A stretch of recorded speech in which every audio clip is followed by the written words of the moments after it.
l'hymne de la Coupe du Monde, l'hymne de la Coupe du Monde.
Voilà. Allez, merci Alex, on se retrouve à la mi-temps. Dans 45 minutes, direction le Vélodrome, direction Marseille. Face à les îles et bonne première mi-temps. Allez, les Bleus. Ah, le match est à Marseille. Pour la phase qualificative aujourd'hui, Le match est à Marseille. c'est magnifique de se montrer, d'évoluer dans leur carrière. Le privilège de disputer une Coupe du Monde, évidemment, pour tous ces joueurs, dont certains évoluent en France, comme le capitaine d'Exel qui est passé par Colomiers. C'est un joueur très apprécié à Colomiers. Il a dû laisser sa place dans le club pour préparer cette Coupe du Monde avec la Namibie. Sereinement, la Namibie, vous le disiez, 24 matchs jusqu'à présent en Coupe du Monde. Aucune victoire, c'est évidemment un succès de prestige qu'ils aimeraient obtenir peut-être un petit peu plus tard, peut-être pourquoi pas face à Algerie qu'ils ont joué il n'y a pas très longtemps en match de préparation. Ce soir évidemment le prix sera immense pour les partenaires donc Johan Denzel que l'on voit ici en grand plan. C'est l'heure du traditionnel toast avec le capitaine Antoine Dupont qui revient. Il était important de relancer les cadres aussi Dimitri parce qu'on le sait, le prochain match de l'équipe de France c'est le 6 octobre face à l'Italie. Il y aura 15 jours de toute façon pour préparer sereinement ce dernier match de poule. Oui, voilà, l'équipe type avait été alignée contre la Nouvelle-Zélande lors du match d'ouverture. Ensuite, il y a eu un roulement dans cet effectif avec le match de l'Uruguay. Maintenant, il y a 99% voilà, si vous avez la télévision et que vous du aimez quart le de finale. rugby, Il y a 15 jours vous n'avez qu'à pour allumer la récupérer, télé préparer ce match face à l'Italie. et vous verrez le match. Très très vite, quart de finale, demi-finale et je l'espère la finale. Donc ces joueurs-là sont avertis, ils sont prêts, ils sont expérimentés maintenant, ils ont un vécu en commun depuis quelques années maintenant et toute la confiance est derrière eux. Cette équipe qui vise tout simplement un 17e succès consécutif en France, qui serait un nouveau record, puisqu'il y avait eu une série entre 2001 et 2004 de 16 victoires et 20 nuls. Ça montre quand même tout ce qu'a réalisé cette équipe ces dernières années. Dimitri, on s'est régalé avec eux en 2022 avec le Grand Chelem, une équipe qui tourne à plus de 80% de victoires. C'est quand même remarquable. C'est tout simplement la meilleure ère du rugby français. Bien sûr, c'est la référence, hein, vous l'avez signalé, les statistiques de victoire sont juste magnifiques et c'est dans cette dynamique de victoire que ce groupe se crée depuis 4 ans maintenant et la dernière Coupe du Monde au Japon, puisque Fabien Galtier avait déjà intégré le staff de Jacques Brunel à l'époque, donc il y a ce travail effectué, un grand chelem pendant 4 ans, des victoires probantes, on a gagné les plus grandes nations du monde. On se souvient ici l'année dernière le match notamment rester là jusqu'au départ et après. Donc ils peuvent lâcher les chevaux. Voilà, ça va rentrer. Se faire plaisir et en donner ce soir. Voilà le mot d'ordre pour Antoine Dupont et ses partenaires. On va vous laisser vivre les derniers instants de l'ambiance avant la sortie des deux équipes dans ce stade Vélodrome intéressant ce soir.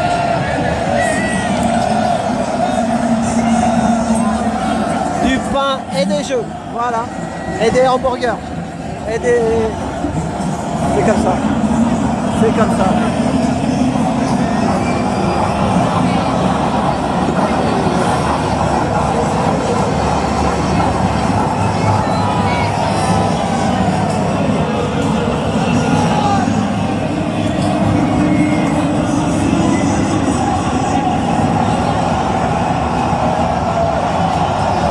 Il va y avoir l'hymne national.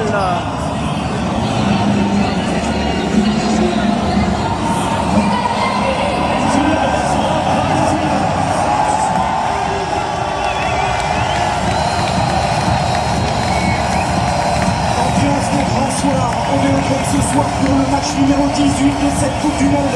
France-Namibie, les Bleus qui visent la passe de 3 dans cette compétition.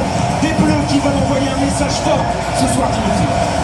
Oui, bien sûr, il va falloir se remettre en confiance, marquer un maximum d'essais, tout en respectant cette équipe namibienne aujourd'hui. On a vu dans la composition d'équipe, tous les titulaires ou quasiment sont présents sur la pelouse ce soir. On devrait voir un grand spectacle et beaucoup d'essais.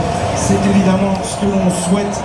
C'est en tout cas ce dont on a l'habitude de voir avec cette équipe de France. Les deux équipes font face à la tribune officielle ici au stade Vélodrome pour les hymnes, évidemment. Et pour le... Les Grégor va commencer, les Grégor. Tout d'abord, les Grégor. Voilà, c'est parti. Vélodrome. Nous sommes dans l'axe, hein, la défense, l'Arc de Triomphe, la pyramide du Louvre.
Ce sont toujours des moments fantastiques à vivre, de très belles vibrations qui émanent ce soir du Vélodrome. Et maintenant, l'honneur de cette Les équipe vibrations, ça vibrionne. Sur la place de la Concorde, ça vibre.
20e nation mondiale. On va rejoindre tout de suite au bord du terrain Hélène Maturdy pour avoir toutes les dernières infos. Bonsoir Hélène, très content de vous retrouver. Ouais, bonsoir Mathieu, moi aussi ravi de vous retrouver évidemment tous les deux là-haut.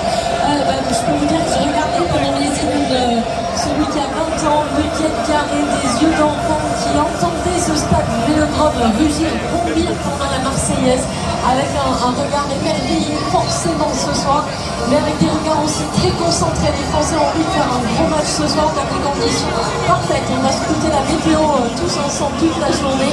Là, pour l'instant, il pleut pas et il n'y a pas non plus de vent au bord du terrain. En tout cas, ça promet du beau spectacle. C'est vrai, merci pour ces infos Hélène, même si ça devrait peut-être se gâter au cours de la soirée, ce que l'on ne souhaite pas évidemment pour le spectacle et le jeu qu'espère proposer ce soir les partenaires de Thomas Ramos.